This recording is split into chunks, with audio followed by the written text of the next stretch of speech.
I said, we have on screen with us here Chase Brownstein, and I want to just say a few words of introduction about Chase. Chase just completed his first year at Yale University as an undergraduate student.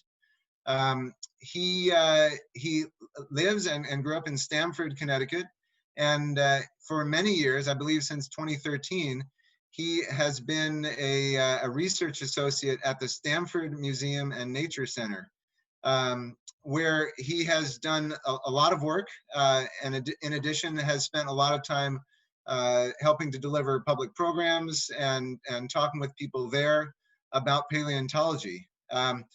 Pretty remarkable, but maybe even more so is the fact that in just a few short years, Chase has managed to publish 18 peer-reviewed journal articles about paleontology and has 3 more in review, in process right now.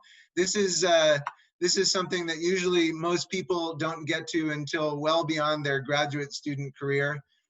So clearly a long-standing passion for Chase, but one that he has pursued with remarkable aplomb here.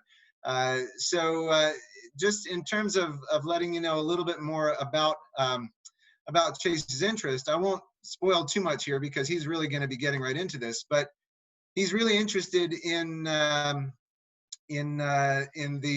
Appalachian tetrapods. That's where his research focuses, especially dinosaurs.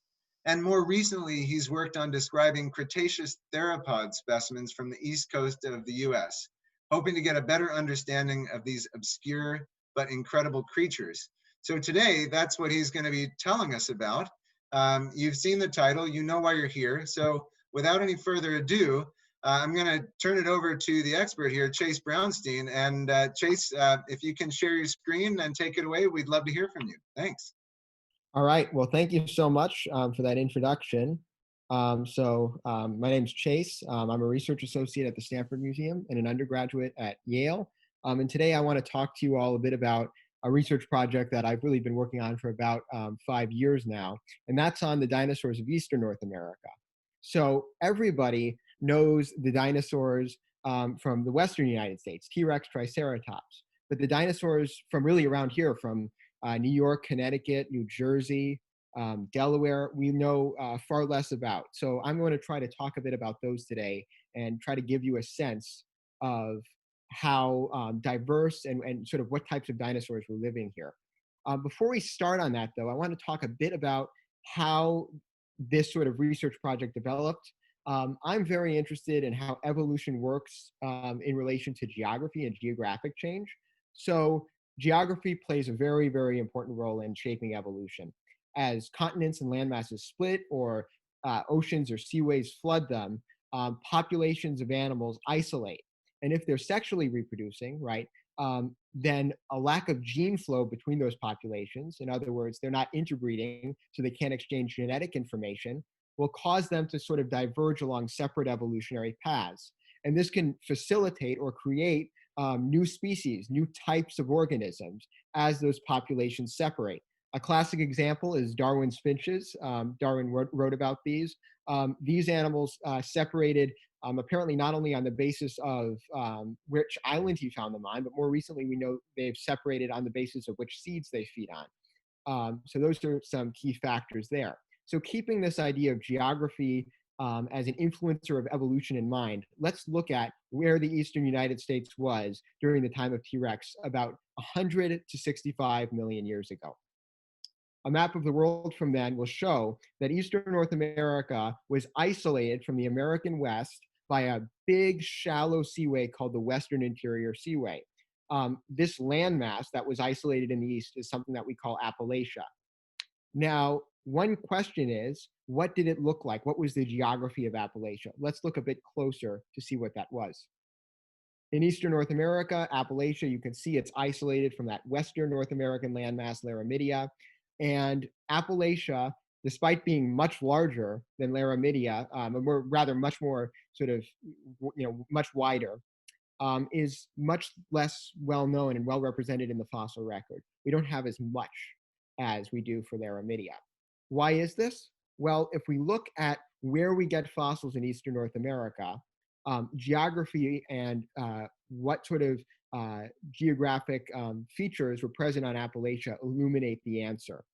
If you look at a map of the Eastern North American coastline from about 77 million years ago, you'll notice that the Appalachian Mountains, while still present, are very low. As water trickles down from mountains, it causes deposition. We get sand, silt, and other things deposited. But when mountains are low and when they're sort of confined to the edge of a continent, you get limited deposition. You're not laying down a lot of soil, a lot of sand.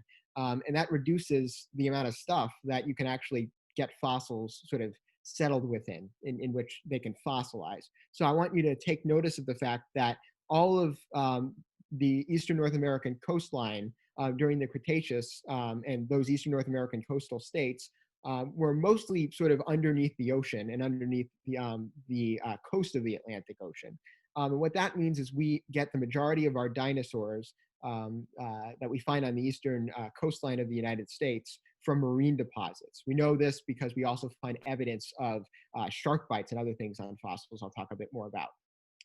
Other reasons why we don't know the Eastern North American dinosaur fauna so well include the fact that the East Coast is so heavily populated. It's really difficult to get to specimens when you're working with sediments buried under, the suburbs of cities like New York, compared to Colorado and other places in the West. It's very, very, very difficult to get to the sediment. And when we do, it's either very sparse, right? It doesn't preserve terrestrial deposits, as we've discussed, or it's actually been scraped off by ice age glaciers. So some of the best places to find Eastern North American dinosaur fossils are in rivers and stream beds. So this is one such locality from New Jersey.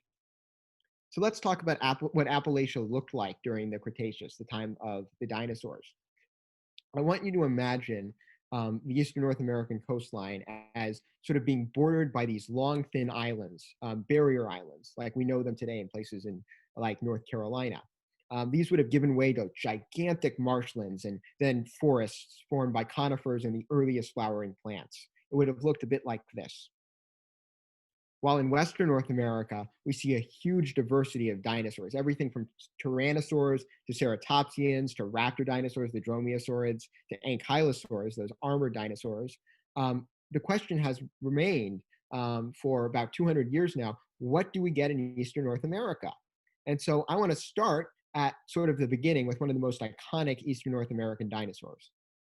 This is a dinosaur called Dryptosaurus, the tearing lizard. Dryptosaurus was discovered in 1866 from a quarry in New Jersey and described by a paleontologist named Edward Drinker Cope. This dinosaur is in fact the first tyrannosaur, a relative of T-Rex, known from a partial skeleton. And yet it was sort of not recognized as such until the late 90s and the 2000s. When a couple of researchers figured out that relationship. Some key differences, though, are very important and illuminate a pattern of differences between Western and Eastern North American dinosaurs that we'll find very clear by the end of this talk.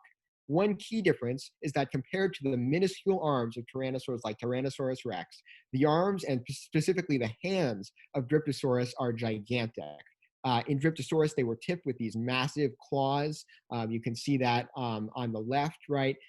And these hands were in fact some of the largest relative to the upper arm of any tyrannosaur, of any large predatory dinosaur. So that's a key difference. Another key difference occurs in the foot. So these two bones that have appeared on your screen are what are called metatarsals. They're sort of the upper foot bones in these dinosaurs. The top one is Tyrannosaurus rex. The bottom one is Dryptosaurus. In Tyrannosaurus rex and its relatives, the bottom part of this bone, the metatarsal, is convex. In Dryptosaurus, it's squished. And I happen to think that that has to do with muscle attachment. And so did Cope. There's a muscle that inserts right there that helps you flex your foot. And I think that Dryptosaurus was doing something distinctive with that. So after 1866, we really didn't have many insights into Eastern North American tyrannosaurs. That all changed in 2005 when a Tyrannosaur researcher named Thomas Carr described with some colleagues this dinosaur, Appalachiosaurus montgomeryensis from Alabama. Appalachiosaurus is a bit older than Dryptosaurus. While Dryptosaurus lived at the end of the age of dinosaurs, Appalachiosaurus lives about 81 million years ago, so about 15 million years earlier. And Appalachiosaurus, interestingly enough, does not show that distinctive foot feature that Dryptosaurus shows, as indicated by the blue arrows on your screen. One key thing about Appalachiosaurus is we know it from a complete skull. That's a very important part of a dinosaur skeleton that we can use to infer a lot about their evolution. And I've worked to describe some remains. So we see a toe bone and then a tooth from New Jersey that seem to be somewhat similar to Appalachiosaurus. Although I would be very cautious in directly referring these isolated bones to that better known species of dinosaur. I've also tried to focus my research on describing some more isolated material from New Jersey and Delaware. So on the left of your screen is another one of those foot bones, the metatarsals. And the interesting thing is, while that belongs to a tyrannosaur about 6 meters, 20 feet long, it and so not as big as T-Rex, but similar in size to some of T-Rex's relatives. It comes from about 95 million years ago. And that indicates that not only were Eastern North American tyrannosaurs getting big at this time, but tyrannosaurs as a whole were getting big at this time. And it's one of the oldest records of a pretty large tyrannosaur known in the fossil record. I also worked to describe the first record of a tyrannosaur from the US state of Delaware. So this consists of a partial foot and some other little bits. And the key thing here is that this foot shows that the metatarsals were compressed together. So it shows that this dinosaur by then had that feature. And with other finds from Western North America, we see that this key compression of those foot bones is happening in tyrannosaurs from 81 million years old or million-year-old deposits and older deposits. So let's look at some of the smaller predatory dinosaurs.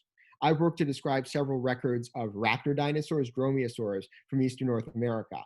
So these are teeth, and if you look at the top left tooth, that gray tooth, that's the youngest record of a raptor dinosaur in Eastern North America, the dromaeosaur.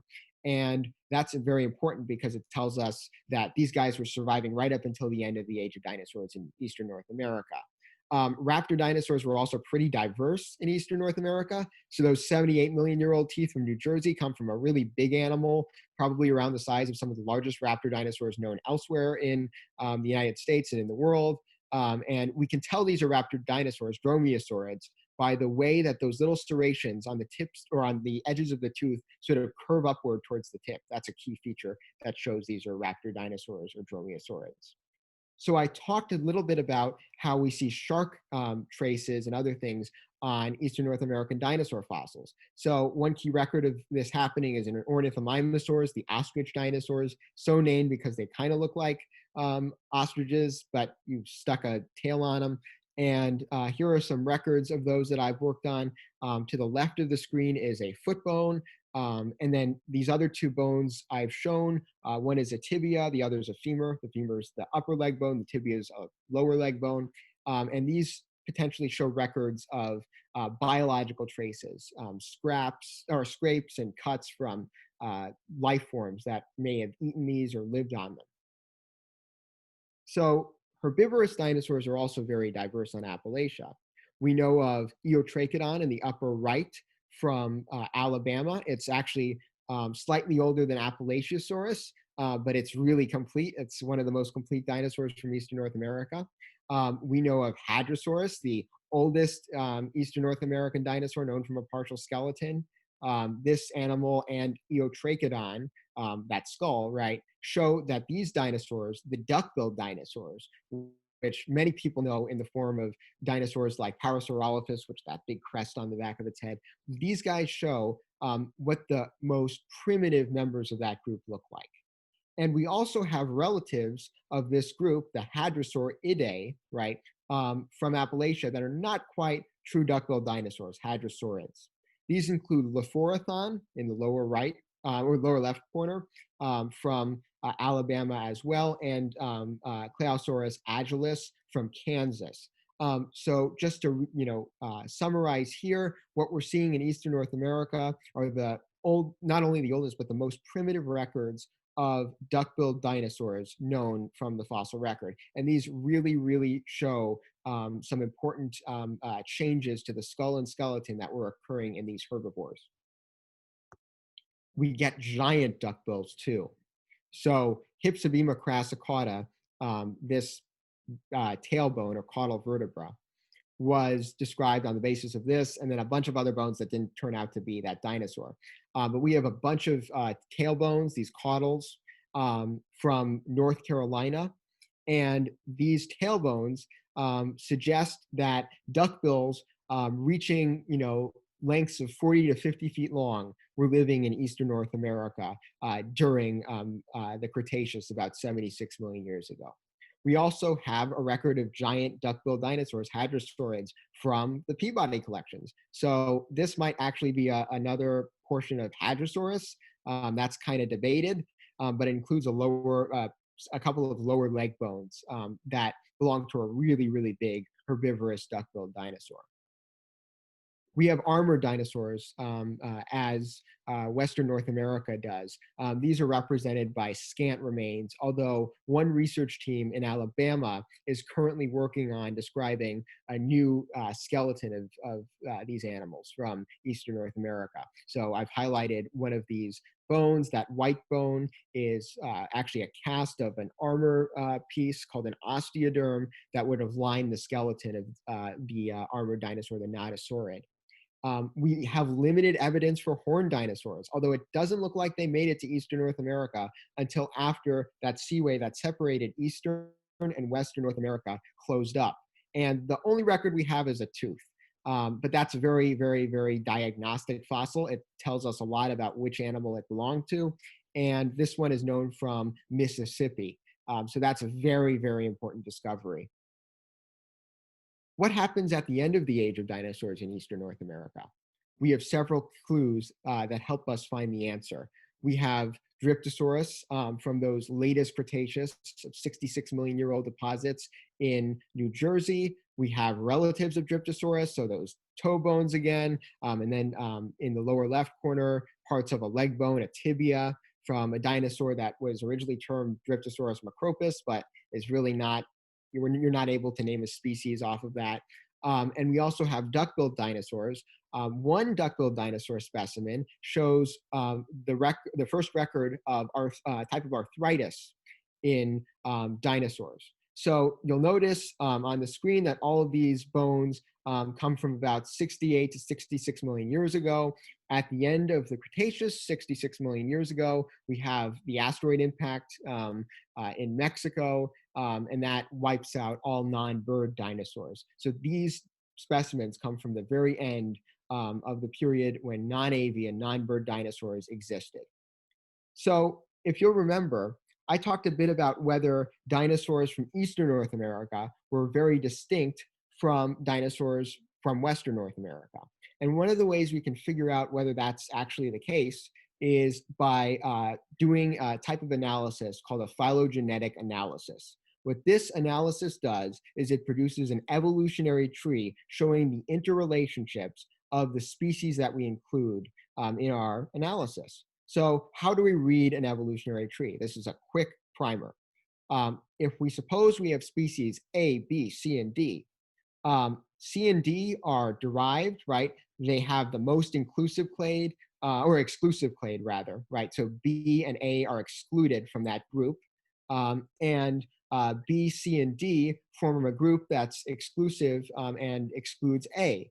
So A is at the base of this tree, and you can say it's basal, and C and D are at the tip of this tree, and you can say they're derived. And what these relationships indicate is that C and D are more closely related to each other than they are to B, and that B and C and D are more closely related to each other than they are to A. And that's sort of how we read these trees. So let's see how this applies to Eastern North American dinosaurs. So we have a pretty good record of tyrannosaurs from Eastern North America. So we can think about those ideas of basal, intermediate, and derived species on a tree to figure out their relationships. So if you look at the Tyrannosaur record, you'll notice that there are a bunch of early basal tyrannosaurs, right, from all over. They're from Asia, North America, Europe. And if you look at the latest Cretaceous, so from about 66 million years ago, those late Cretaceous tyrannosaurs like T-Rex, they're really derived. They're at the tip of the tree. Our Eastern North American dinosaurs seem to be most closely related to mid-Cretaceous tyrannosaurs, so 110 to 90 million year old tyrannosaurs from Asia and Western North America, except our Eastern North American dinosaurs survived until 66 million years ago, right? Dryptosaurus is a 66 million year old tyrannosaur. So this means that tyrannosaurs, less derived, right, more basal than T-Rex and its closest relatives, persisted in Eastern North America. That's very important. I want you all to keep that in mind when we look at the next slide, because we see the same pattern potentially for hadrosaurs.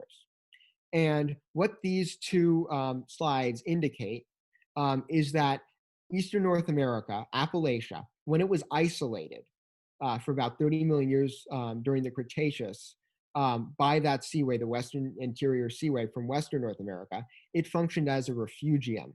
It didn't allow other things in, really, we don't think, and it allowed the animals that had been isolated there to persist in isolation as their relatives went on a separate evolutionary path elsewhere, right? And as faunas, whole sort of assemblages or collections of animals and dinosaurs, what have you, went on their separate paths elsewhere. So we see this key fauna in Eastern North America, that collection of dinosaurs, and this fauna is less derived evolutionarily than the animals that we see in Western North America from Asia that happen to have lived at the same time as the Eastern North American dinosaurs. So that's pretty cool. And if we want to talk about this in terms of all of the dinosaurs we know of from Eastern North America and all of the dinosaurs we know of from Western North America, we can see that there are some key differences. In Eastern North America, we have the big-handed tyrannosaurs like Dryptosaurus. In Western North America, we have the tiny-handed tyrannosaurs like Gorgosaurus and T-Rex. Horned dinosaurs are really rare on Eastern North America. And in Eastern North America, we have giant duck-billed dinosaurs with weird vertebrae that look odd, and we also have primitive duck-billed dinosaurs from about the same time as we have advanced derived duck-billed dinosaurs from Western North America. So these all come together to show that Eastern North American faunas, Eastern North American dinosaurs were distinctive. So one question that's been assessed when discussing Western North American dinosaurs is whether Western North American dinosaurs from the north of that Western North American landmass Laramidia look different than dinosaurs from the south of Laramidia. So I tried to test this for Eastern North American dinosaurs. And although there seemed to be a little bit of a difference between dinosaurs from the eastern seaboard of Appalachia, which is now the eastern seaboard of North America, and the Gulf seaboard of Appalachia, which is now the Gulf Coast of North America, I would be very skeptical of this because that record is so poor from Eastern North America. So the only way we're going to be able to detect whether this is actually something that's happening is by continuing to discover and describe Eastern North American dinosaur fossils. And that's a project that I would like to continue doing. So with that, I'd like to thank you all for joining me. And I have all these people to thank. I noticed some of them were actually joining earlier, so thank you guys. And thank you for listening. Thank you for the Peabody for having me. And I would love to hear some of your questions. All right, Chase, thank you very, very much. Fantastic. So I see some questions coming in on the Q&A. I really appreciate your being here to give this talk today, Chase, especially about a topic that I think you're right. I think a lot of us are really unfamiliar with. Obviously paleontologists have thought a lot about dinosaurs in the East Coast, but most of the folks who would just walk into the Peabody on an average day are much more used to sort of thinking about, learning about, hearing about the dinosaurs, the sort of classic Western North American dinosaurs. So this has been really enlightening. Thank you for sharing this. Excellent. So yeah, let me go to some questions here. The first question that came in, actually, I think you might have partially addressed with your last two slides, but I'll go to it anyway. It's a question about whether there have been any studies done on the alpha diversity or the beta diversity of dinosaurs in eastern North America.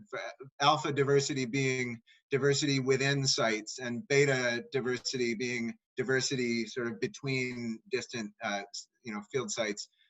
So have there been any studies done on this sort of diversity? And if not, can you make a comparison of diversity between dinosaur faunas on each of the North American land masses during the Cretaceous based on fossils from the East Coast? So again, you've talked a little bit about that, but maybe go a little bit further if you could. Sure. Yeah, so just to go back to one of those slides, the answer is there have sort of been two key studies. The first one was an abstract published by a scientist named Dave Schwimmer on just basically doing some basic faunal comparisons, reviewing Appalachian dinosaurs. And he seemed to think that there was a difference here. But he was sampling things from a huge range of a huge time scale. So there was little constraining of the ages. And that's one way to do it. But I wanted to go a little bit, deeper in talking about how constrained the ages of the faunas that I wanted to compare, was. So I conducted a project that was published in 2018, where I used a couple of statistical indices to compare Appalachian dinosaur faunas from that eastern continent. And these basically show how similar they were based on a variety of criteria. So I did that, and I also did a rarefaction analysis, which shows how complete each sort of fauna might be based on how many fossils we found for each of them. So that has to do with some statistics.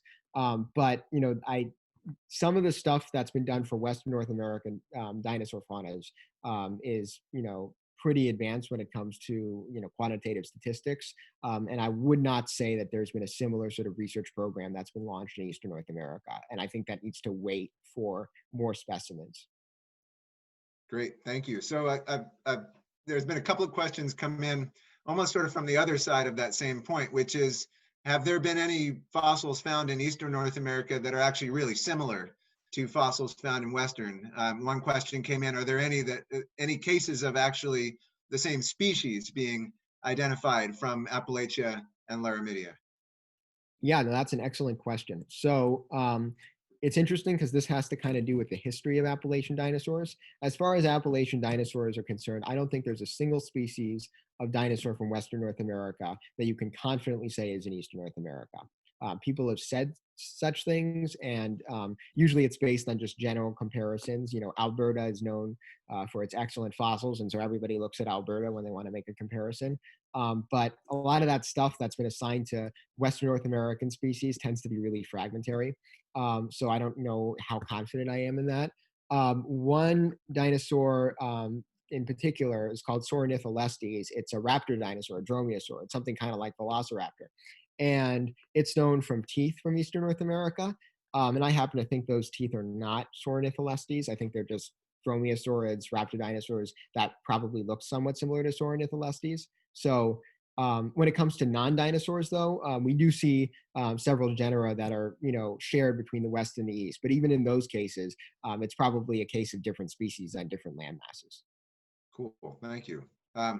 So here's a question that I actually had as well, which is, how do you tell the difference between a bite from a shark and a bite from some other predatory species? I would also say, or a scavenger sort of species. So you had shown a slide where there was a potential shark bite shown. So yeah, any thoughts on that?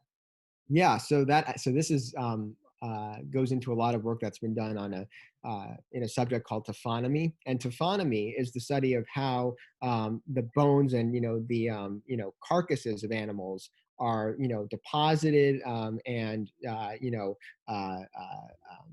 sort of erode, right, fall apart, decompose, and how they're fossilized, right? So that's all in the study of taphonomy. And so people have done a lot of work on, trying to figure out whether, these scrapes belong to, the class of scrapes that's shark bite scrapes or, crocodile bite marks. And there are several things that we can use to figure that out. Shark bites tend to be really sort of thin. They kind of tend to look like an ellipse to just a sort of a score. And in some cases, we actually see little indentations, and those indicate that the shark probably had serrated teeth. But it's difficult. There are a lot of questions regarding, how you separate shark teeth from theropod dinosaur teeth, and so all of this comes together when we make those kinds of inferences. Nice. So you alluded earlier in the talk to the fact that there's things about the eastern U.S. as it stands now that make it a little bit difficult, maybe more difficult, to actually find dinosaur fossils. And you've just talked about taphonomy and the preservation scenarios that may or may not have taken place in this area. But we've had a couple of questions about whether there's a different kind of process that paleontologists use here in the East than they would in the West to go about searching for dinosaur fossils. And a related question about whether there is any found in Connecticut specifically. Okay, yeah. So to answer the first question, in the West, you tend to bring out a field crew. You have all this, equipment you gotta, sort of bear out to the fossil site. Usually takes a lot of hiking, takes a lot of, stored water. You want to be prepared for a Western North American dinosaur expedition.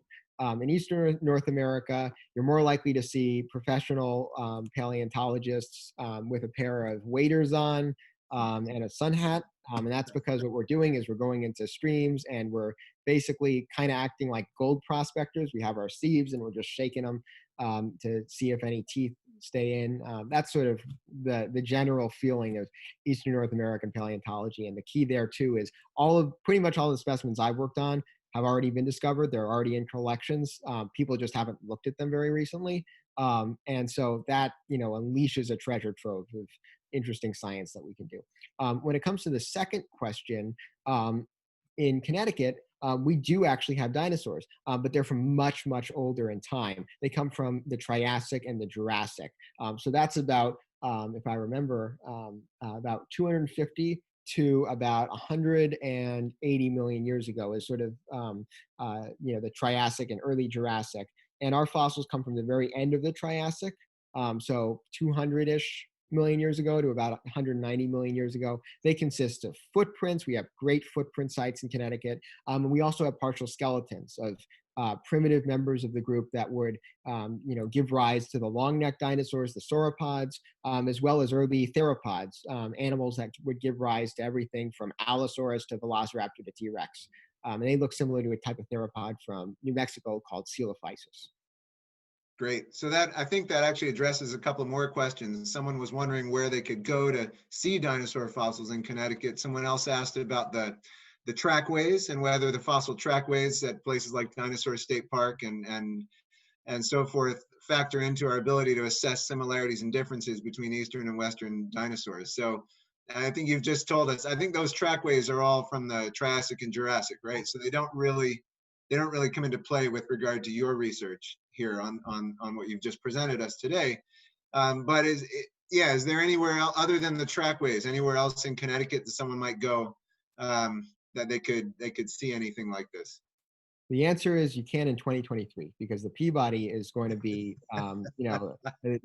service announcement. The Peabody is going to be, renovated by then, and one of those primitive long-necked dinosaurs, Anchisaurus, I think is going to be displayed. I mean, that's a really cool specimen. So you can see him in the Peabody come 2023. There are a couple of other places. The Stanford Museum, we have some cool tracks. So there are a couple of museums and places where you can see these Eastern North American dinosaurs from the Triassic and Jurassic. Nice, fantastic, great. So I think I just want to pose one more question, a couple of people have I've been asking about your own sort of your own personal interests, like how this developed, when this developed, and what what kinds of things in your life led to your sort of sticking with this and basically deciding that you wanted to pursue this. I mean, obviously you've just finished your first year in college. We shouldn't say that you're going to be a paleontologist, but you're already clearly on the way to doing so if you so choose. So what was it in your childhood and in your high school career that led you to this and kept you with it? No clue. My parents exposed me to nature a lot. That's so important. You got to expose, young people who are interested in science and natural science, right, to the outdoors. You got to take them to museums. All of that stuff is important. And then just, um, making sure kids are curious about science is important because that's, just pushing me to be curious about things and allowing me to be curious about things, right? Not, you know, allowing me to read a dinosaur encyclopedia or, for hours on end or whatever, right? Giving kids the space to be curious and helping them and speaking to them as junior scientists, right, is so important because then you engage with them and you get them to be really interested in the subject and sort of take it in as their own thing. So I was very lucky. I had, teachers who were so passionate about what they did when it came to teaching science at my elementary school, my high school, and I had a bunch of wonderful people who I discussed with. I know several of them are watching this talk right now, so thank you so much for everything you've done. And yeah, no, I got really lucky. That's the real answer. Fantastic. That's excellent, and I think we also feel lucky to have you at Yale. We look forward to having you around the Peabody quite a bit, either virtually for as long as we need to, but definitely in person at some point. Seeing you in the collections and getting another chance to hear from you at some point in the near future. So, Chase, I want to thank you very much for being with us today and sharing your research. And I want to thank everybody on the webinar for attending. Please look out for the next one, which I don't believe is on the calendar yet, but you will find out about it whenever we can get that set up. We're really excited to be able to do these. And as I mentioned at the beginning, we have recorded this and we will hopefully be posting it shortly. So if you had to miss part of it or if you know someone else who would appreciate this presentation, you can share that with them. So again, on behalf of the Peabody Museum, I'm David Heiser, and I want to thank you for being here. And Chase, once again, thank you so much. Thank you. And thank you everybody for joining us. It was a pleasure to present for you.